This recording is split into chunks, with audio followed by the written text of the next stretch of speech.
What's up, everybody? Welcome to Marriage Unmastered. As always, it's your boy Hen and my lovely co-host, my amazing wife, Shireal. Hey, what up?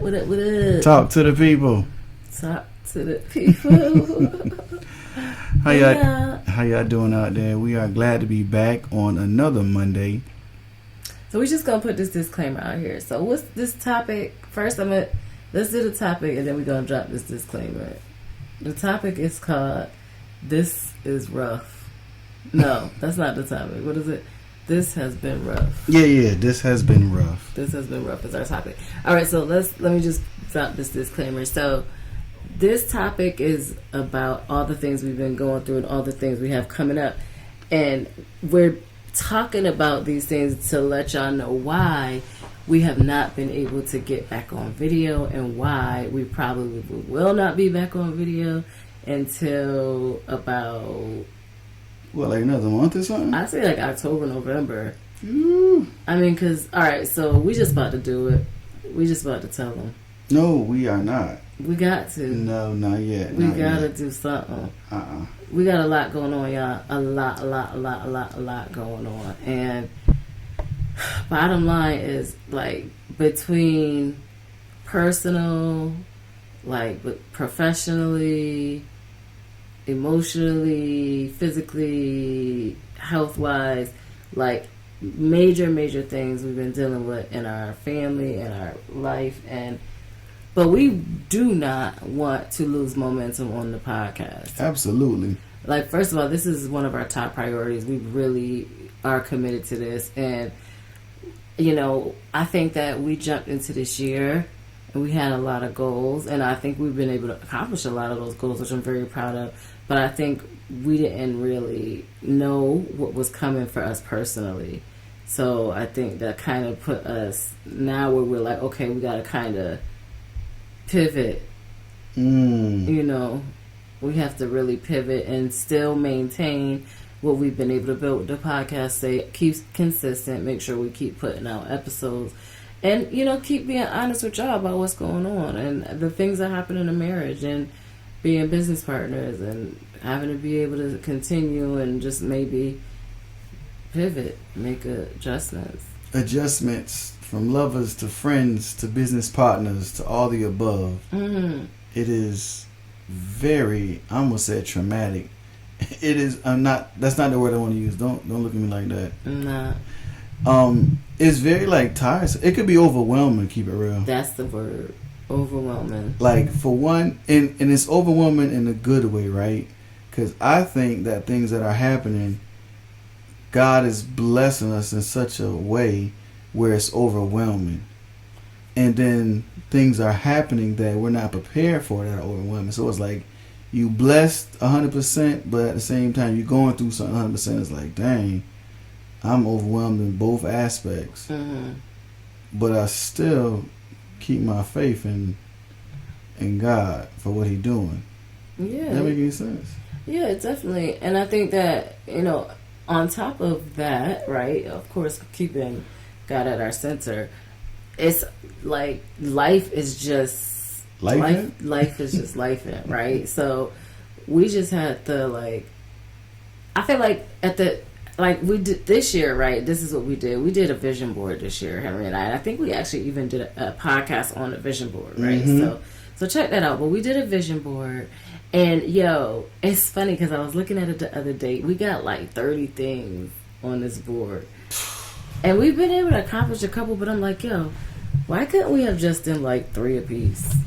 Yeah. You know, 3 big ones. Was we being selfish when we put 30 things down? I don't know if selfish is the word, but maybe ambitious. Too ambitious?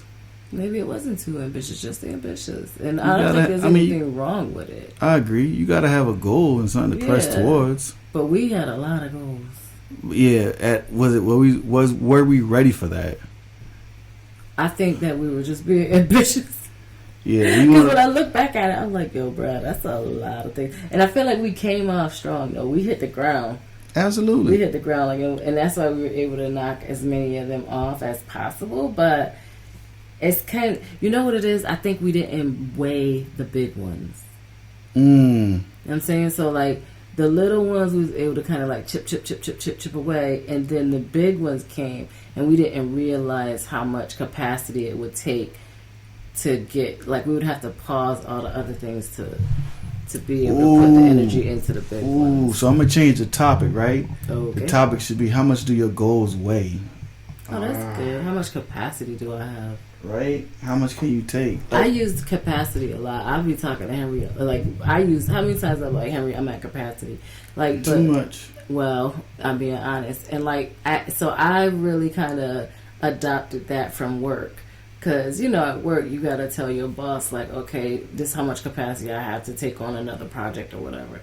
But I use that same thing in our lives, because in a marriage, right, and as being a parent and managing our households and with my business partners, my husband, we have a lot of things going on, and I have to be like, okay, babe, I'm at capacity. Like, I can't take on any more. Like, Henry came to me today with a project. Today he came to me with an idea, and I'm like, hun, that sounds great for like 6 months from now. Like, I can't take that on right now. Like, see, you know what it is? I'm meant to be wealthy, right? What they say, wealthy people talk about ideas. I mean, Rich I talk about ideas too, but I also know how to plan out how to get to that idea, and I don't have the capacity for all your ideas right now. I mean, I do. No, you don't. We do. We can make it happen. No, we cannot. We have to see. Here's the thing, too. For me, I don't like to just have a bunch of goals. Like, I need to take a couple, plan those out, plot those out, complete them, and then move on to the next. I can't just have a bunch of outstanding things. I need to be checking things off the list. So that's also for me. So that's what they call that, SMART goals, right? Sure, whatever. Yeah. I mean, that's more than smart. I mean, it's not necessarily smart. I know what smart stands for, but it's a terminology. I know exactly what it is, but I'm saying that's not necessarily like, because when you talk about smart, you talk about numbers, like it being measurable. I don't know if it's necessarily measurable what I'm necessarily doing.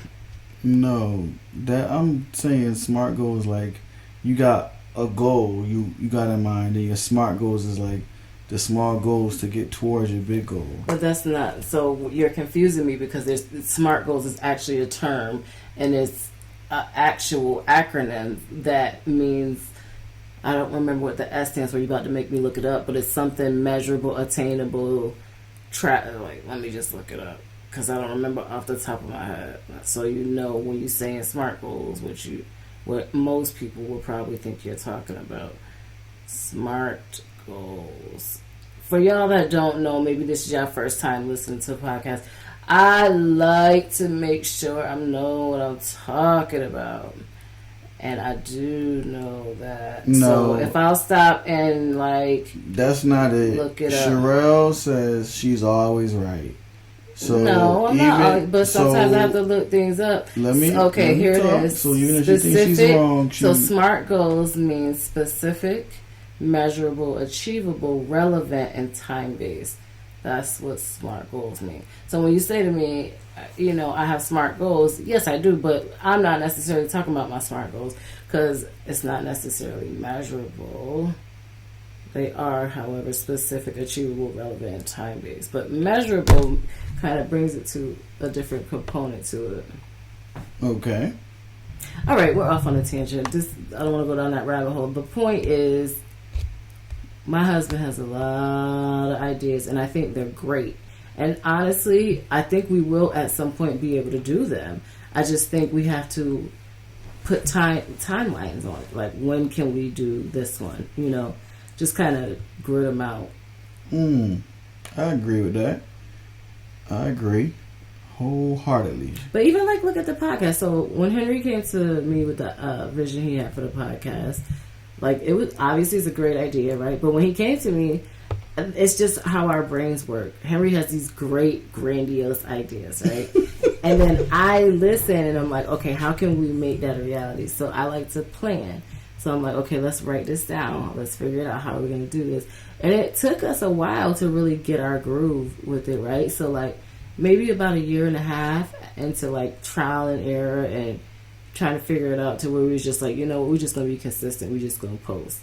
You know what I mean? Like we're just going to make sure we put out a podcast every week.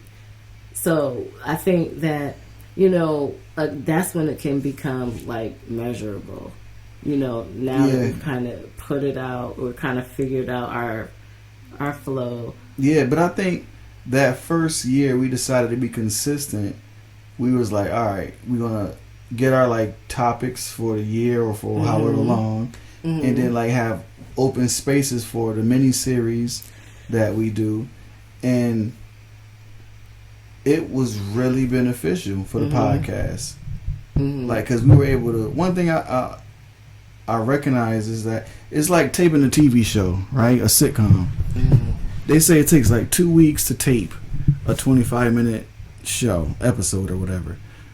We were like taping for like a long time to get ahead of the game and be ready and prepared. And in that space that we didn't have nothing to do, we was like promoting the website, doing the commercials, doing this, that, and other, which then it helped us get in the flow. And I was like, we can really do this. And this can really be something big and great. And I just think just from being consistent, it worked. Yeah. And again, but that took time. So I think that the whole thing we got to do right now is plot out the time for the rest of the ideas that we have. Because it's like other things are taking priority. You know what I'm saying? Like, so in our personal life, there's things that are like lacking? No, at the top of the priority list. Like, you know what I'm saying? So because things have shifted and we have to kind of focus on the things that are at the top of the priority list, like the podcast, which is still a priority, it's like the way we do it has to shift.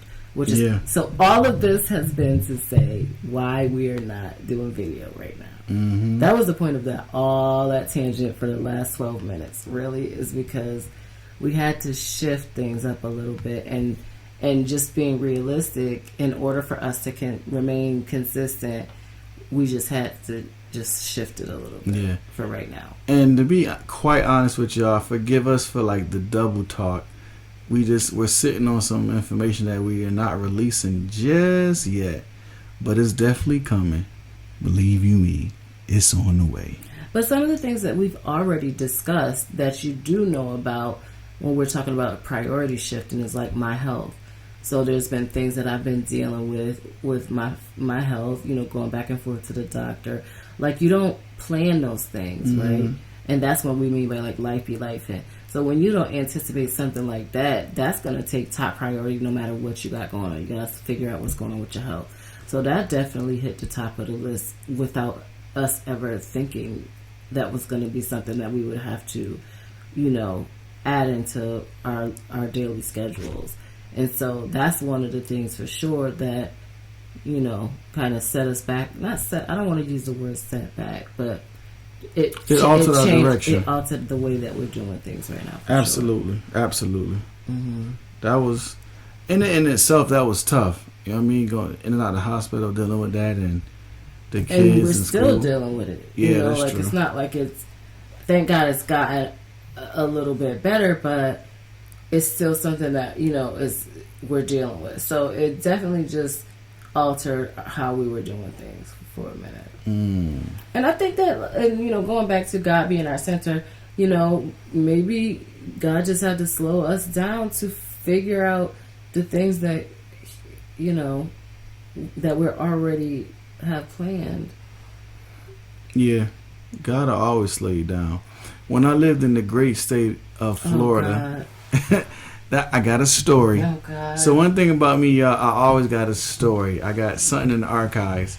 So when me and my nephew / like my really, really close best friend, pretty much, when we were living our life and living our best life, and we both had cars, And like, say for instance, like my car will break down, or I got a repo. I got a car repo a couple of times. Whoa. Yeah, I just didn't know about that. life was life. You've had your car repoed? Well, that's Yeah. big.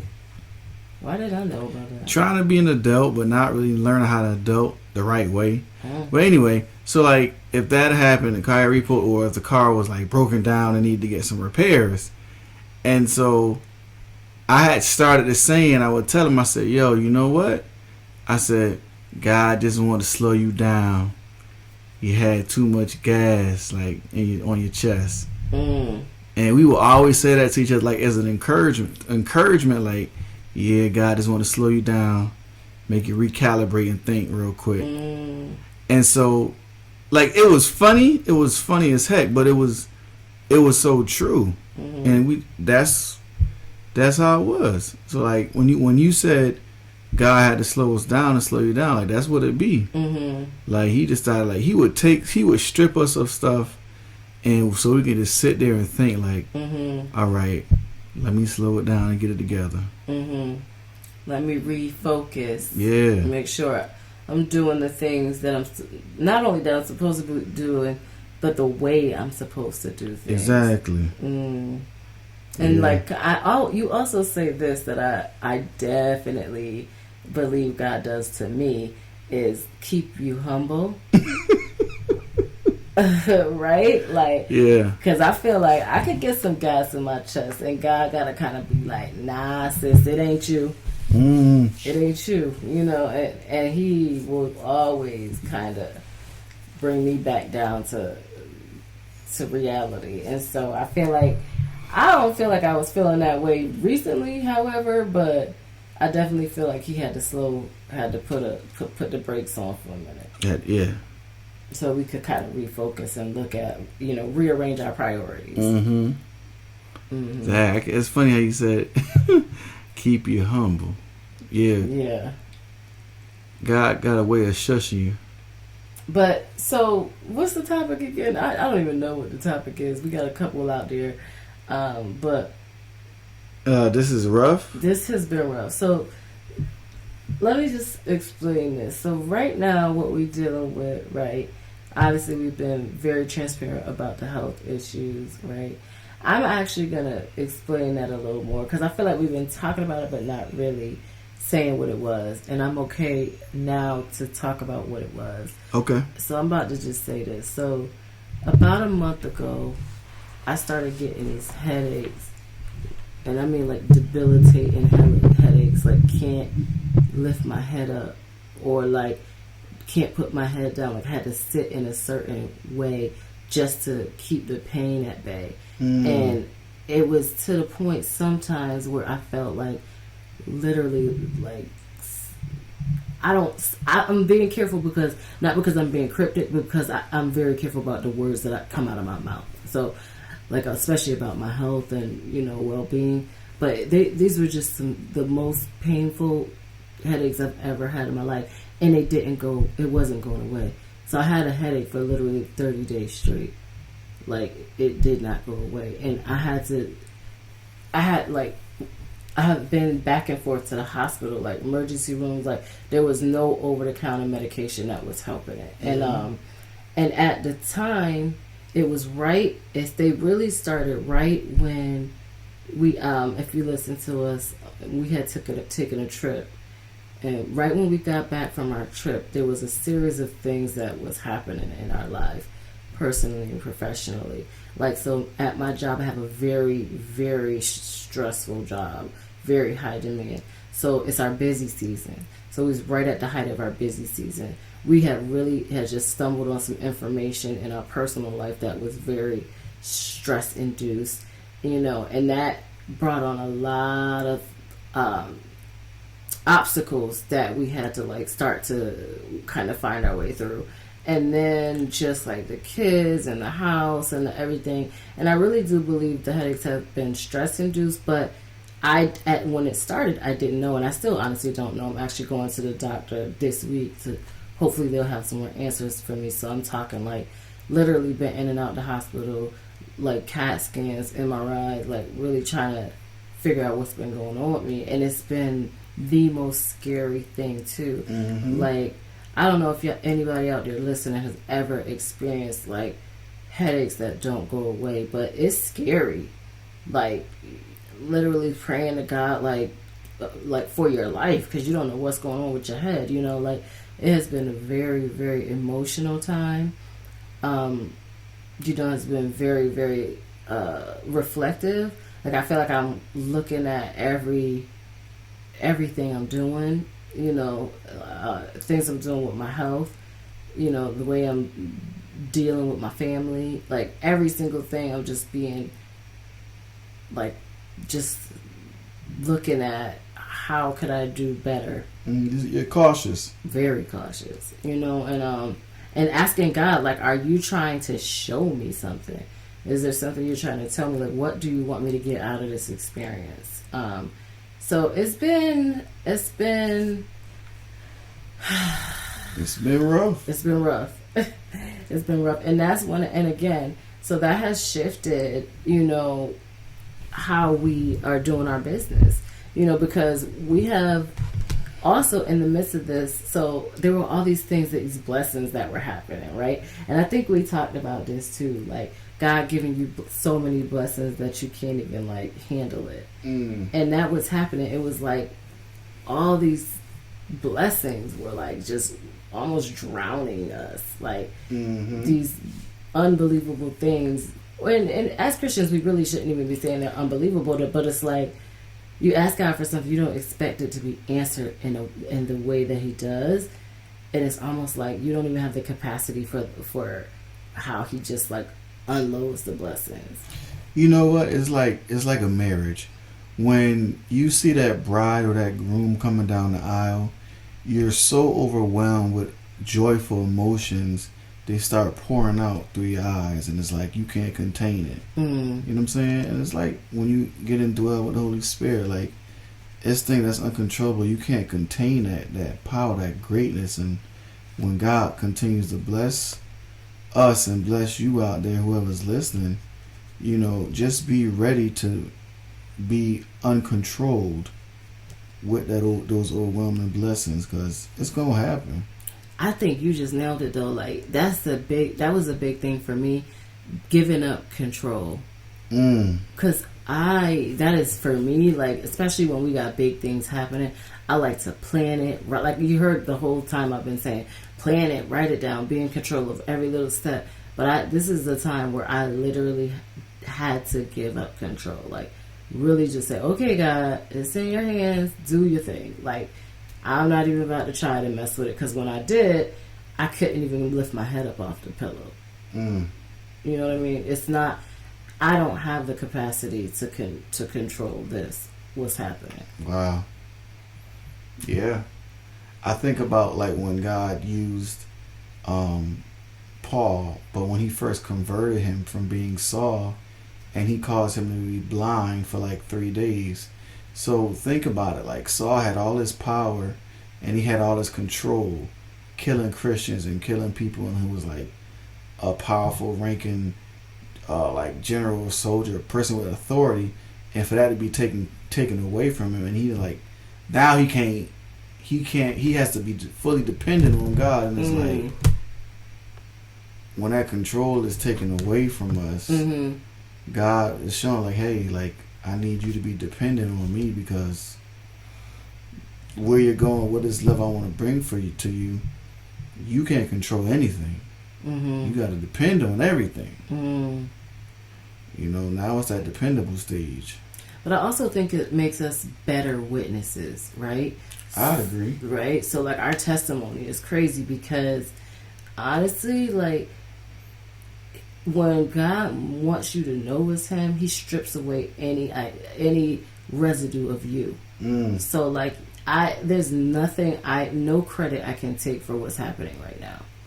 Like, it's so clear that it's God. You know what I'm saying? Like, because I haven't even had the health or the energy to even do anything about it. Like, I've just been literally getting by day, scraping by. So that's how you know it's God. Like, He makes it very clear. You know what I mean? Like, I want you to see what I'm about to do. But in order for you to see it, you have to take yourself completely out of it. Yeah. You got to stand outside yourself. Mm-hmm. And that has been rough because that is very humbling. It's very, for me, it's like I don't like uncertainty. So, you Scary? know, it's very scary. It's very, I'm trying to think of the word, but like, I'm being submissive too, right? To a point, like I have to submit to the will of God, like what He's doing right now, and not be. Oh, here's another one. This is another thing that was happening. I was questioning His greatness.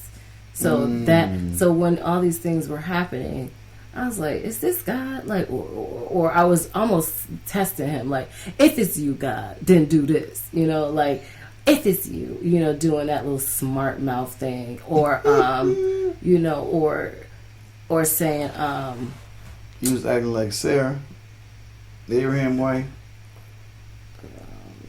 I don't know. When God told Abraham, I'm going to give you a son. And then it was like he told his wife, and she was like kind of laughed in her spirit. You know what I'm saying? Like, I'm old. Like, yeah, I guess. I don't know. I'm just saying. It's all good. Because I guess what I'm saying is, it's literally been tough for me to let go of the control, because I do like to be in control, especially when it comes to matters this big in our life. And it's been rough for me physically with my health, like dealing with this. Like, it's, you know, that's a scary, scary, scary situation and time, and like just this whole thing has been really rough. And the funny thing is, in the midst of it being rough, we're being blessed.